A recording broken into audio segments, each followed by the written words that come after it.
পায়ে হেঁটে হজ পালনের উদ্দেশ্যে সোমবার সন্ধ্যায় বেনাপোল পৌঁছান কুমিল্লার নাঙ্গলকোটের বাসিন্দা আলিফ মাহমুদ আলিফ। 8 জুলাই তিনি নিজ বাড়ি থেকে মক্কার উদ্দেশ্যে রওনা হন। বেনাপোল পৌঁছাতে তার সময় লাগে 2 মাস 11 দিন।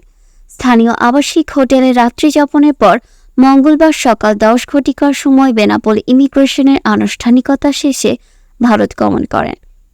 ভ্রমণ পিপাসু আলিফ মাহমুদ বাইসাইকেলে দেশের 64 জেলা ঘুরলেও এবার হজ পালনের উদ্দেশ্যে পায়ে হেঁটে যাচ্ছেন সৌদি আরবের মক্কায়। বেনাপোল প্রতিনিধি আহমদ আলী শাহিনী তথ্যচিত্রে এবার থাকছে বিস্তারিত। আলিফ মাহমুদ আলিফ আধুনিক যোগাযোগ ব্যবস্থার এই যুগে পায়ে হেঁটে হজে যাওয়ার সিদ্ধান্ত নিয়েছেন। একসময় হাজার হাজার কিলোমিটার পথ পায়ে হেঁটে হজ ও ধর্মপ্রচার করতেন মুসলমান ধর্মাবলম্বী মানুষ। বর্তমান আধুনিক যুগে এমন ঘটনা বিরল।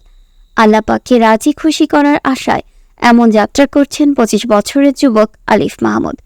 আজ সকালে তিনি বেনাপোল সীমান্ত দিয়ে ভারত গমন করেছেন। এরপর তিনি ভারত, পাকিস্তান, ইরাক ও ইরান সহ 5টি দেশ পাড়ি দিয়ে সৌদি আরব গমন করবেন। ভিসা পেতে সকল কাগজপত্র সাথে নিয়েছেন তিনি। আলিফ মাহমুদ বলেন, 2024 সালে হজ করার পরিকল্পনা রয়েছে। 10 মাস সময় হাতে আছে। আল্লাহ রাজি খুশি থাকলে ইনশাল্লাহ তিনি সময়ে হজ পালন করতে পারবেন। আলিফ মাহমুদ সকলের কাছে দোয়া চেয়েছেন। করোনার সময় থেকেই আমার চিন্তা ছিল যে বিশ্ব ভ্রমণ করবো।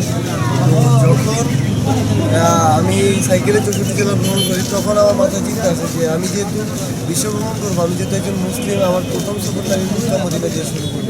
তারপরে আমি ইনশাআল্লাহ পুরো পৃথিবীতে আমার ইচ্ছা আছে এখন পায়ে হেঁটে বিশ্ব ভ্রমণ। তারপরে যেহেতু আমি বাংলাদেশ থেকে যাচ্ছি, এটা অনেক বড় একটা চ্যালেঞ্জ।